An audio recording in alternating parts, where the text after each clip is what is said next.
back, WNST, AM 1570, and BaltimorePositive.com. We call them wise conversations around here. Happy Thanksgiving to everyone out there. I'm giving you a little bit of a break, although I did have a Pappas crab cake in the middle of a halftime on Sunday's game that was left over from Friday. Had a great Maryland crab cake tour stop out there. All of it brought to you by our friends at the Maryland Lottery. We had a $20 winner on our Ravens scratch off on Sunday in the back room over at Pappas, and some great guests. Mike Bordick joined us along with both Colarics, Adam Colaric and Frank Colaric. All the Colarics were there. Brothers, sisters, mothers, in-laws, everybody came out for crab cakes in Cockeysville on Friday. So we had a great time out there. David Steele also joined us and had a great chat with Angelo Rodriguez about his Ecuadorian team that was successful to start the World Cup. So a lot of World Cup heads out there. Go USA. I'm not wearing my USA gear, but I'll get my Window Nation USA gear at. This guy didn't care about soccer. He's too busy watching all things football and getting himself boned up on baseball and the hot stove. We welcome Luke Jones back onto the program. Of course, he was in the locker room. They led him there after games on Sunday. He was there with the Ravens and picking up the pieces of all of this and getting ready for Jacksonville this week. Dude, the one thing I would say for all of this is week in and week out, and I have been subjected to life on the couch the last 11 weeks, much like during the plague. I'm watching a lot of football, man, and it is compelling entertainment. Certainly even the Bengals and the Steelers playing into the afternoon on Sunday and looking at them and saying, oh, we got to go play them. I wonder if the Bengals are going to wear their white uniforms when we get there or not. What's going on, man? This is a nice little turning point for the Ravens to be 7-3 because it's no fun talking about them right now because the game wasn't much fun. Well, but it's fun to win. And on the flip side, we see results every single week where you kind of scratch your head, whether it's the better team losing or just a closer than expected game, like we saw with the Ravens against the Panthers until the halfway point of the fourth quarter when they went up 10. But I think Sunday was another reminder of just how strange this league is and how much parity and at times flat out mediocrity we see. I mean, look at the Jets-Patriots game. That's 3-3 until New England returns a punt in the final seconds for a touchdown. And a Jets team that has, that's still 6-4. They have a quarterback problem. Zach Wilson's not cutting it. Not even close. I mean, talk about a post-game locker room that's uncomfortable. Some of the comments there where, you're hearing Robert Saleh and some of the other offensive players. And then Zach Wilson's asked, did you let the defense down today? And he says, no, talking about the offense. Well, clearly they did. They only scored 3 points. So you see that. You see the Bills and what they went through and some reason didn't go to Detroit on Thursday like they should have, but they made it there anyway. And they shake off a slow start against Cleveland. And, even the Eagles coming off of their first loss of the season, certainly a choppy performance in Indianapolis against Jeff Saturday's Colts. So, certainly some interesting games, some games that weren't necessarily the most pleasing from an aesthetic standpoint, but you win, you keep stacking wins as the Ravens are, and you look around the rest of the league and, you see an AFC right now that Kansas City's at the top, and it feels like they should be at the top right now, just looking at how they've played overall, but still plenty of teams that are right in the thick of it. And I think what's interesting for the Ravens, we know the season doesn't end right now. Let's be very clear about this, but if it were to end today, the Ravens would be hosting a first round game against Buffalo. So I think it's a big reminder that knowing that Miami or Buffalo is most likely going to, one of those teams is most likely going to have the top wild card, whoever doesn't win the division. So you'd really like to get out of that number 4 spot. So that's where it's just important for the Ravens to do what they did on Sunday, win, because you look at their schedule compared to the rest of this AFC, other than maybe Kansas City, it's pretty reasonable, right? Compared to some of the slates that some of these other teams have, like Cincinnati, for example. So just keep winning, keep trying to get better. And meanwhile, you look around the rest of the league and that's what they're trying to do. But I think Sunday, another example of just how much parity / mediocrity we continue to see, even if it's still entertaining in the process. Well, Luke, I pooped all over the Bills organization for moving the game to Detroit and then getting literally these stories of like Josh Allen's neighbors and snow blowers and the team CFO running around and with a snow blower. Like, what were they thinking? And then beyond that, on short notice, knowing that they had to play 3 days later, I don't know why they didn't go and stay and come back to 7 feet of snow. they won the game, right? So let's, for all the adversity and all of that that they will talk about if they win a Super Bowl this year, that they actually had to move a game because of 7 feet of snow, and that the Ravens would have to go in there and play in Buffalo. And the fact that, like, Josh Allen threw that pick, I saw Bill Cowher beating him up before the game on Sunday. By the way, the pregame shows you're missing nothing, Luke. I think you know that from the weekends you are home. It's terrible. But at least the CBS thing does have some sense from time to time when it's not shtick.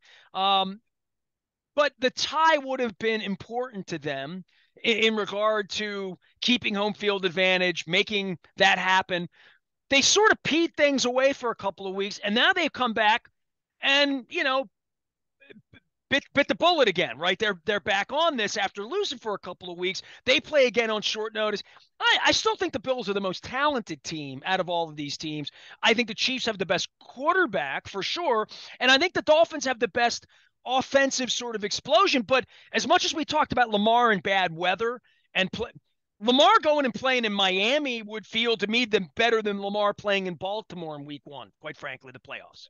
It's quite possible, and that's what's interesting about it. I think one of the more interesting developments beyond just the craziness of the Bills having to relocate, not flying out Thursday, and hearing all the stories. I mean, I think it's kind of cool to hear, the citizens of Orchard Park digging out some of these players so they could get to the airport. I mean, But it's it not like shouldn't have come to that. no, I understand. I understand. No, I totally agree. But I think what was the most interesting development from a football standpoint is the Bills found a running game on Sunday, which is the one thing they have not been able to do consistently other than Josh Allen running the ball, which, as much as we've spent time talking about Lamar Jackson and, the health element and how many carries is too many carries and how many hits are too many hits, you could say the same thing about Josh Allen. He's bigger, yeah, but you still don't want him taking a bunch of hits, and you want some other guys that can carry the ball and lighten his workload a little bit. So I thought that was an interesting development there. And I think what you just said is interesting. I agree with that.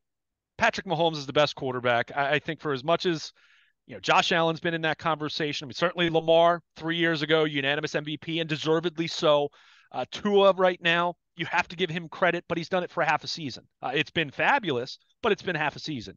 So I think, yes, they have the best quarterback. I think Buffalo has the most talent, although keep in mind, Bills have been banged up and they've endured a lot of injuries at some point in time that catches up to you. And maybe as much as we talked about Josh Allen making some mistakes over the last couple losses for them, you also do point to how many guys have been missing, specifically on the defensive side of the ball for them. So, and Miami, I think, is the fascinating wild card because of just how that offense is just humming. It's been as good as the Ravens, Bills, Chiefs at any point over the last 3-4 years when those teams, those offenses specifically, have been at their best. That's how good Miami's been is right now offensively. Really, any game that Tua has played, other than the games that he didn't play when he was out with the concussion, their offense has been fantastic. So it really is an interesting dynamic in that way when you look at those teams.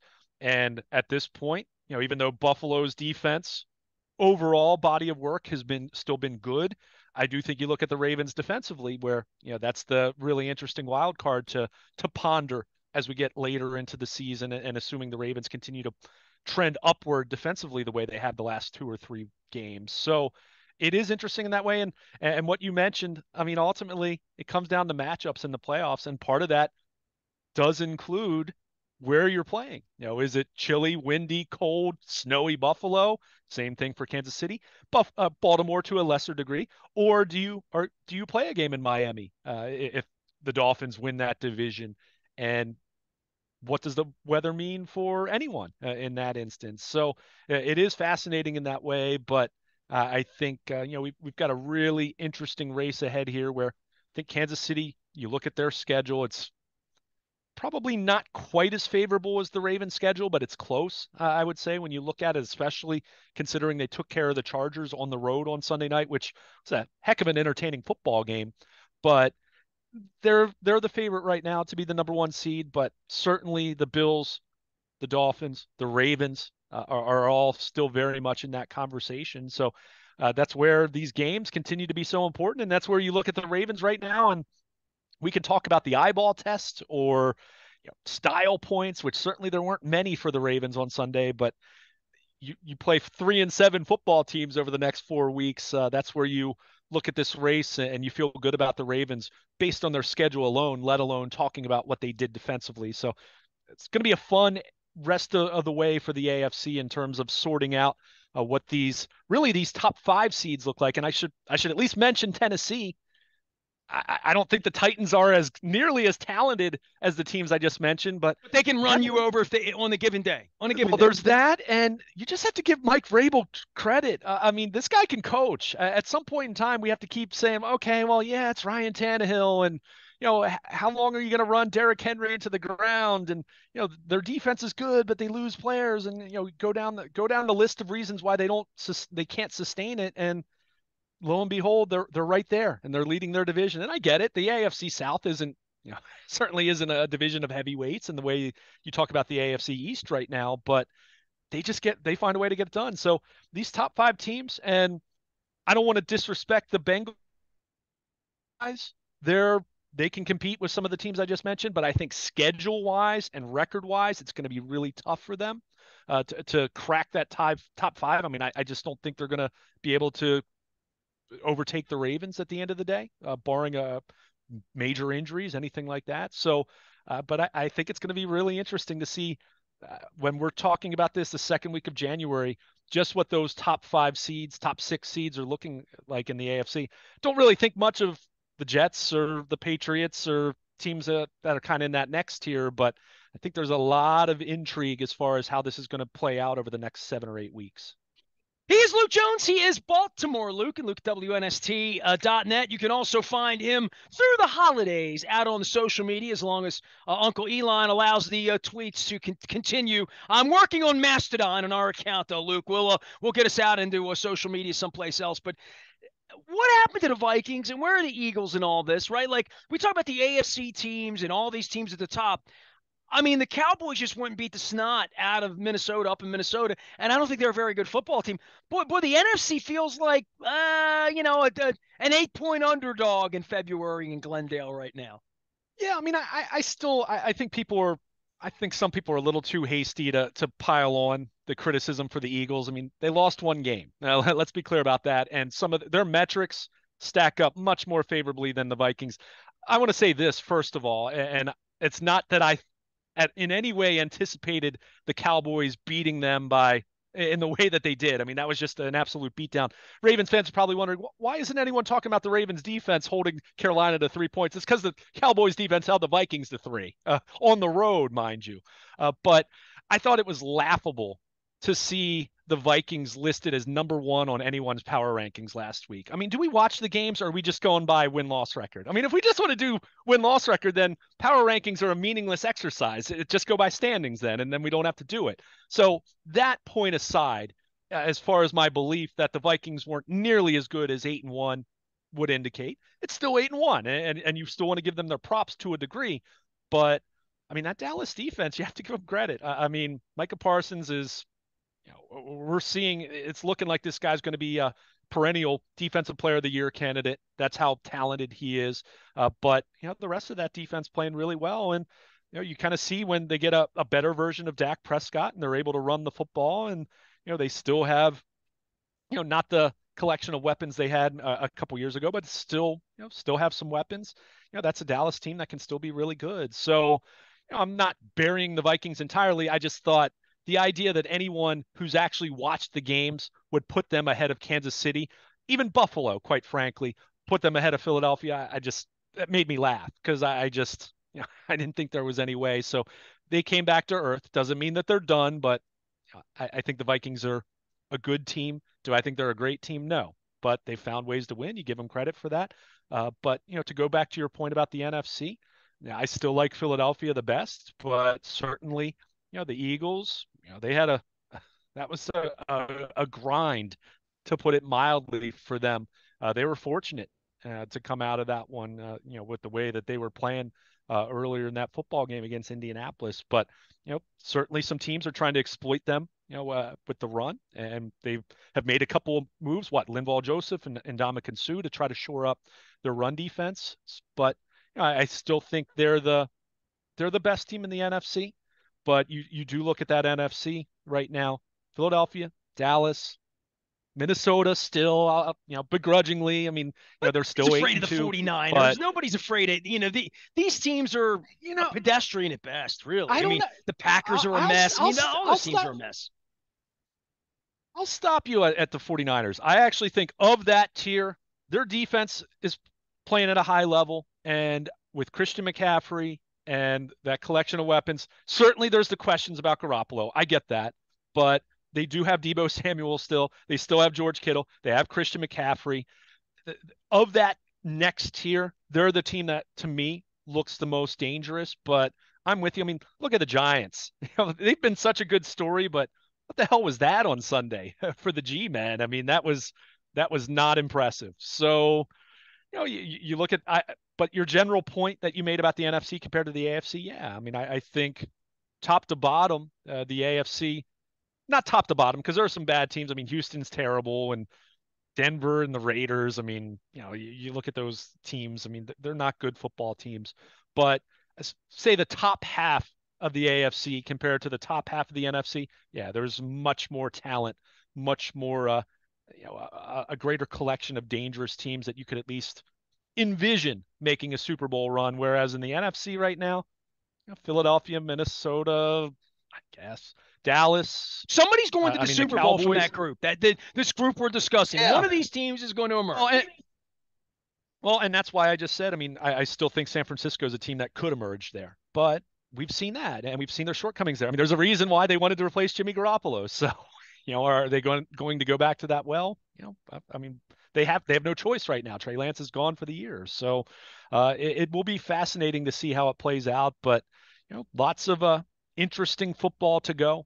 And certainly looking at these two conferences, I think the AFC better overall and certainly better at the very top. But some interesting races that are still going to play out here to kind of see what this looks like. I mean, we say it all the time. Comes down to matchups. There's only one first round bye in each conference now, rather than two.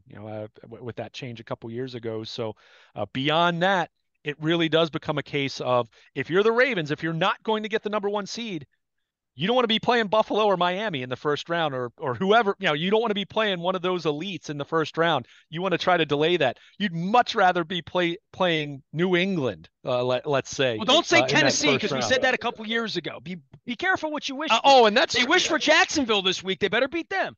no question, no question. And of course, yes, I'm getting ahead of myself, but we can do that. We don't. That's what we do when every team in front of us is 3-7, Exactly. and you barely beat a 3-7 team by a touchdown that you barely earned, right? Yeah. I mean, it's certainly. I mean, to go back to it, I mean, it's how they played against Carolina was good enough against Carolina. Would it be good enough against the next 4 3-7 teams they're going to play? I don't know. I'm not so sure about that. So, good news is it's one game. We'll forget about it. We'll probably never talk about this game again unless we find out that the Ronnie Stanley injury or the Kyle Hamilton injury is more serious than what the Ravens are hoping right now, at least. So, that beyond that, this is one of those games that, as I wrote at BaltimorePositive.com, soon to be forgotten, and that's okay. You don't need every game to be a referendum on how great you are or how bad you are. This is one of those games where it's ugly, beautiful on the defensive side of the ball, very ugly on the offensive side of the ball. A win, though, and you move on and you're focusing on Jacksonville, as you mentioned, a team that coming off a bye week has looked pretty good at times, despite being 3-7. It's a team that need to go out and put together a much more complete effort than they did on Sunday. I'll be watching the World Cup all week in the mornings and in the afternoon. I'll got my Vuvuzela out.